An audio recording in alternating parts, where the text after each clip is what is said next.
Baik,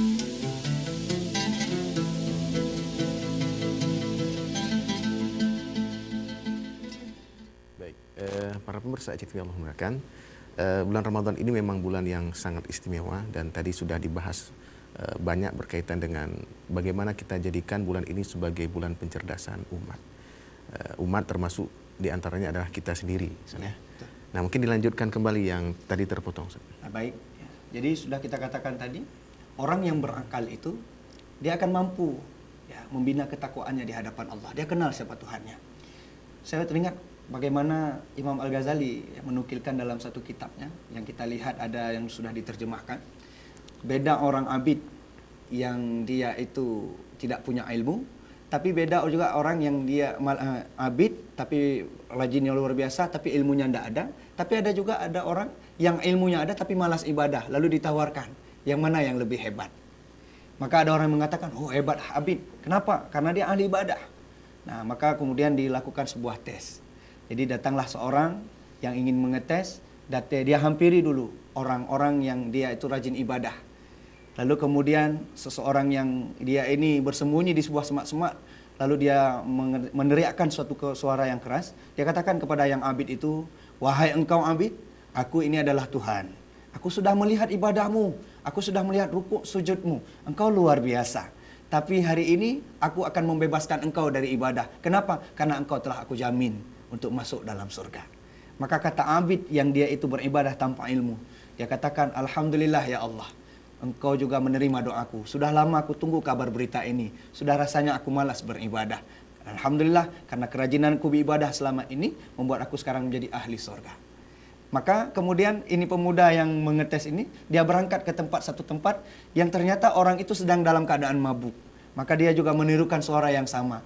Wahai engkau yang memabuk, engkau ini sudah begitu banyak menyanyiakan waktu. Aku ini Tuhanmu, maka engkau segera bertaubat sebelum aku tarik nyawamu. Maka kata pemabuk-pemabuk yang hampir sadar ini, dia katakan, dia ambil pedang, dia hunus, dia berteriak dengan lantang. Mana suara yang barusan ngomong? Biar ku potong lehernya, biar tahu dia siapa Tuhan. Jangan ngaku-ngaku Tuhan. Maka artinya apa? Sejelek-jelek orang yang berilmu, pada dasar hatinya, dia itu memiliki pemahaman terhadap bagaimana Allah Subhanahu wa Ta'ala itu. Tapi yang paling penting, jangan sampai nanti gara-gara disampaikan pesan ini, ada orang yang berilmu malas ibadah. Maka yang paling penting adalah orang yang berilmu itu yang lebih afdal. Dia beribadah dengan keilmuan yang dia miliki. Dan yang paling penting setelah dia cerdas dengan ilmu yang dia miliki, dia ibadah luar biasa, dia implementasikan juga untuk orang-orang lain. Maka kata Ibnu Qayyim Al-Jauzi, orang yang cerdas itu adalah orang yang bisa menerima kebaikan, orang yang bisa menerima kebaikan, mengamalkan kebaikan, dan menularkan kebaikan. Nah, ini yang paling penting. Maka kalau seorang abid yang dia paham dengan kecerdasan yang dia miliki, maka ketakwaan yang kita harapkan tadi insya Allah akan ada padanya. Betullah pesan Allah tadi, wattaquni ya ulil albab. Bertakwalah engkau kepadaku, kata Allah, hai orang-orang yang berakal. Kenapa? Orang yang dengan keilmuannya, maka ibadahnya itu akan insya Allah terpola dengan baik, terstruktur dengan baik, hanya mengharapkan dari pahala-pahala yang datang daripada Allah Subhanahu wa Ta'ala. Tapi sebaiknya ada orang yang beribadah tapi tanpa ilmu, maka kata Rasulullah, itu ibarat seperti orang yang dia itu membawa kitab di atas pundaknya seorang unta, tapi dia tidak pernah mengetahui apa kitabnya. Maka penting bagi kita untuk beribadah dengan kecerdasan yang kita miliki guna untuk membuat diri kita bertakwa kepada Allah Subhanahu wa Ta'ala. Para pemirsa Aceh TV dimanapun kita berada, maka menjadi jelas di bulan ini kita manfaatkan waktu sehebat-hebatnya. Ada kajian-kajian yang dibuat di pukul 9 pagi, di pukul zuhur pagi, di waktu zuhur, di waktu berbuka, di tarawih, di subuh. Bahkan setiap hari akan ada kajian-kajian yang tersiar dari radio, media elektronik yang guna untuk mencerdaskan kita. Maka kecerdasan itu harus kita raih di bulan ini. Kenapa? Karena bulan inilah kesempatan untuk kita mengulang-ulang kaji-kajian itu. Guna kita untuk mendapatkan kedekatan dan hubungan baik dengan Allah. Tak kala ketika hubungan baik dengan Allah sudah terperbaiki, maka insya Allah hubungan juga dengan manusia juga akan terperbaiki. Maka untuk apa lagi kita menuntut ilmu? Karena ilmu dari sisi dunia juga, dari kata-katanya juga sudah menunjukkan bahwa ain itu artinya ailiun, tinggi. Orang yang berilmu pada hakikatnya dia memiliki sesuatu yang sangat tinggi, baik di mata Allah Subhanahu wa Ta'ala maupun di dalam pandangan manusia. Maka kalau hari ini kita dihargai oleh orang, kita dianggap seseorang yang mapan, kita dicintai oleh masyarakat, dihargai, maka sungguh sebenarnya Allah lah yang mengilhamkan penghargaan itu di hati-hati manusia lain karena kita telah bertakwa kepada Allah Subhanahu wa taala. Maka seandainya saja yang bukan karena kasih sayang Allah, yang arto kita dalam artian dibawa oleh Allah Subhanahu wa taala di atas permukaan dunia ini, berjalan di atas bumi ini sesuai dengan amalan kita, maka insya Allah bentuk kita tidak karu-karuan. Tapi karena Allah Rahman, Allah Rahim, ya tutup aib kita. Sehingga kita lantang hari ini berbicara di depan TV, kita lantang hari ini menonton, bahkan kita lantang berjalan di muka bumi ini. Maka sebenarnya bukan kita yang mulia, tapi Allah yang memuliakan kita karena ketakwaan yang kita miliki tersebut. Para pemirsa yang dibudiman, maka oleh karena itu kemuliaan hidup ada pada orang yang bertakwa, dan ketakwaan itu hanya ada pada orang yang dia berilmu. Maka kenapa Allah cuman khusus memanggil di bulan suci Ramadan ini orang-orang yang beriman? Kenapa Allah tidak panggil dengan orang-orang Islam? Kenapa Allah tidak panggil-panggil dengan sebutan-sebutan hai manusia atau sebutan-sebutan yang lain? Tapi Allah hanya khusus memanggil orang yang beriman. Orang yang beriman tentu dia tidak mungkin tidak beramal dengan amal yang solih. Orang yang beramal dengan amal yang solih tentu dia tidak mungkin tidak menggunakan ilmu. Maka kalau kita misalkan puasa ini ibarat seperti ada orang yang dia jual sayur, jual somai, jual hal-hal yang lain. Maka ketika kita di depan rumah, kita panggil orang yang jual sayur, maka orang-orang yang jual somai, orang yang jual-jual perlengkapan yang lain, dia tidak akan datang. Kenapa? Karena tidak dia yang dipanggil. Yang khusus dipanggil adalah orang yang jual sayur. Allah juga memanggil orang yang beriman saja. Maka hanya orang-orang yang beriman saja yang memperoleh nilai-nilai yang luar biasa di bulan suci Ramadan, terutama pemahaman dari segi keilmuannya yang memantapkan imannya di jalan Allah Subhanahu wa taala. Maka para pemirsa, jadikan Ramadan ini sebagai tempat kita untuk menimba kembali ilmu-ilmu yang sudah disajikan, yang sudah diberikan. Siapapun memberikan ilmu itu, dialah guru kita. Sekalipun dia seorang murid yang ingin menegur, memberikan pencerahan terhadap gurunya, maka gurunya sejatinya dia harus menerima kritikan dan masukan dari anak-anak murid yang dia telah ajarkan. Yang ini yang dilakukan oleh para alim ulama. Bagaimana Imam Syafi'i yang dihormati oleh Imam Malik, yang sejatinya Imam Malik itu adalah gurunya. Dan bagaimana Imam Syafi'i dalam rangka juga dia memiliki sifat moderat dalam hal memahami bagaimana ciri-ciri orang lain dalam beramal ibadah. Maka salah satu dampak daripada orang yang berilmu, dia tidak langsung juga menjatuhkan, memvonis orang lain bahwa amalan orang lain tidak baik, amalannya baik. Sebagaimana dinukilkan di dalam manaqib Al-Imam Syafi'i. Ketika Imam Syafi'i ditanya oleh muridnya, kenapa engkau ya guru menuntut ilmu kepada Abi Yahya? Bukankah dia terkenal dengan mu'tazilahnya? Tapi apa jawaban Imam Syafi'i? Beliau katakan, aku belajar sesuatu kepada Abi Musa, bukanlah tentang belajar tentang usuluddin, tapi melainkan aku belajar fikih dan ilmu hadis kepada dia. Tapi di sebaliknya, ketika muridnya ingin belajar kepada Abi Yahya, dengan serta-merta Imam Syafi'i menolak dan tidak mengizinkan. Kenapa? Karena daya tampung daripada muridnya itu tidaklah seluas daya tampung yang dimiliki oleh Imam Syafi'i. Beliau khawatir kalau nantinya dia menuntut ilmu kepada orang yang tidak sejalan pemikirannya, takutnya nanti dia akan nyeleneh. Nah, gambaran dari pembicaraan ini adalah bagaimana sifat moderat yang telah dicontohkan oleh Imam Syafi'i ini seharusnya terendus di dalam diri kita.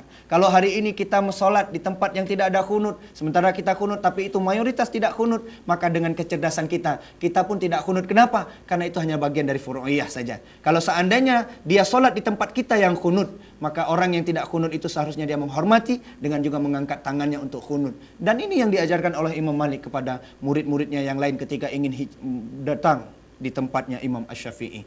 Maka mudahlah dengan ilmu itu kita mau menghargai dan mau membuat orang perbedaan-perbedaan itu bukanlah sesuatu benteng, dinding pemisah antara kita dengan yang lain. Kemarin ketika kita berangkat ke Aceh Selatan, seorang yang dia memang menganut paham Muhammadiyah, dia katakan kepada kita, Ustadz tidak alergi kan dengan sholat 4-4-3? Kenapa? Karena waktu kecil dulu juga saya sering melihat ritual-ritual sholat tarawih dengan 4-4-3. Tidak usah kita permasalahkan itu. Yang perlu kita permasalahkan adalah banyak di antara kita hari ini, saudara-saudara kita yang dia tidak mau sholat tarawih. Bahkan jangankan untuk sholat tarawih, sholat wajib saja masih ada yang bolong-bolong. Dan ini menjadi tugas kita. Kenapa hari ini mereka enggan? Karena di dalam masjid, di dalam satu tempat yang bernaung di dalam Islam itu terpecah-pecah, terkotak-kotak. Karena keilmuan yang berbeda, daya serap yang berbeda, terlebih juga daya pandang yang berbeda. Maka orang yang berilmu sebagaimana yang sudah kita jelaskan, harusnya dia cerdas dalam menyikapi hal-hal ini. Tadi kita sudah ada kata-kata ilmi yang belum kita jelaskan. Yang pertama tadi iliyun, orang yang berilmu itu tinggi. Kemudian ada lam, yang itu orang yang berilmu itu al-latif. Dia memiliki sifat lembut, mau menerima, mau tidak, walaupun dikritik orang dia tidak marah. Dan ketika dia mengkritik orang, sambutan orang tidak baik, dia juga tetap lembut. Dan kemudian terakhir ada mim, al-mulk, yaitu orang yang berilmu itu adalah dia seperti raja. Artinya apa? Kedudukannya tinggi, seperti yang kita katakan tadi. Ketakwaan itu adalah membuat orang itu harga dirinya tinggi, kemuliaannya tinggi. Jadi kalau ada ketakwaan yang tidak dimiliki oleh seseorang, maka sungguh sebenarnya dia tidak memiliki harga diri dan kemuliaan. Apalagi orang yang kalau dia ketakwaannya pas-pasan, maka harga dirinya juga pas-pasan dan tidak memiliki kemuliaan sama sekali. Baik, para pemirsa yang Allah muliakan, semakin menarik saja pembicaraan kita dengan tema ini. Bulan pencerdasan umat, ya. Dan beliau tadi sudah membahas dengan begitu panjang lebar berkaitan dengan tema ini. Dan ada satu ungkapan dari Al-Imam Syafi'i rahimahullah ta'ala, dan ada di antara poin-poin yang beliau sampaikan tadi adalah poin bahwa seseorang yang cerdas itu adalah dia yang menerima kebenaran, mengamalkan kebenaran itu, dan kemudian menyampaikan kebenaran itu kepada orang lain. Nah, Al-Imam Syafi'i mengatakan dalam ucapannya itu, beliau katakan, "Lau ma anzalallahu hujjatan ala khalqihi illa hadhihi surah lakafathum." Seandainya Allah tidak menurunkan hujjahnya kepada makhluknya kecuali surat ini, itu surat Al-Asr, ya, maka cukuplah surat ini bagi mereka. Nah, ini menunjukkan bahwa surat Al-Asr yang di dalamnya berisikan penggunaan waktu untuk iman, untuk amal saleh, untuk dakwah, dan untuk ajakan kepada kesabaran, itulah yang membuat seseorang itu menjadi pribadi yang sempurna, gitu kan. Al-insan al-kamil yang dalam bahasa orang hari ini. Dan poin yang lain yang tadi saya simak dari penjelasan beliau adalah bahwa kita yang menerima kebenaran ini haruslah bersikap terbuka, ya. Dan saya menariknya juga ada satu ucapan ini, Ustaz, dari ulama-ulama salaf. Mereka mengatakan, "Innar rajula la yuhadditsu bil hadits fa ansitu lahu ka'anni lam asma'hu wa qad sami'tuhu qabla ayyulad." Sesungguhnya seseorang menyampaikan satu pembicaraan kepadaku, lalu aku mendengar pembicaraannya seakan-akan aku belum pernah mendengarnya, ya. Seakan-akan aku belum pernah mendengarnya, padahal aku telah mendengarkannya sebelum yang berbicara itu lahir. Nah, ini menunjukkan bahwa kita harus tetap bersikap tawadhu, rendah hati kepada siapapun yang menyampaikan kebenaran kepada kita, termasuk kepada yang menyampaikan itu anak kecil sekalipun tadi, Ustaz, ya. Subhanallah. Dan ini adalah ajaran dalam agama kita. Dan fenomena ini yang mungkin juga perlu disampaikan, ya, apa solusinya? Kebanyakan ustadz-ustadz yang memiliki ilmu yang tinggi, ya, sudah banyak pengikut, ya, itu teridap penyakit ujub, ya kan, kagum pada dirinya. Akhirnya dia menolak kebenaran dari orang lain. Nah, padahal sebenarnya pribadi yang berilmu sebenarnya kan tidak boleh begitu. Nah, bagaimana Ustadz melihat fenomena seperti ini? Ya, memang ini menarik sekali, dimana ketika muncul, ya. Dan ini memang kerjanya syaitan, ya. Yang dalam hal ini memang syaitan itu profesornya dalam hal untuk membuat orang itu ujub. Bagaimana mengakukan aku. Kalau tidak ada aku, tidak mungkin tidak ada. Nah, ini sebuah kesalahan dari mulai niatnya. Makanya Imam Al-Mawardi mengatakan, orang yang menuntut ilmu itu, Imam Al-Ghazali juga mengatakan, orang yang menuntut ilmu itu terpergi pada dua. Yang pertama tergantung pada niatnya. Kalau niatnya memang ikhlas karena Allah, maka ilmunya itu akan membuat dia itu seperti padi, yang makin berisi, makin terunduk. Tapi kalau niatnya buruk, bukan karena Allah, maka orang ini terbagi kepada tiga tipenya. Yang pertama, ketika dia tidak niatnya karena Allah, dia menuntut ilmu karena hanya ingin dipuji oleh orang. Oh, dia alim, dia orang yang hebat, dia orang yang luar biasa. Sehingga pujian-pujian ini yang diharapkan. Yang kedua, ada juga orang yang menuntut ilmu, dia ingin berdebat dengan orang bodoh. Tujuannya ingin berdebat dengan orang bodoh.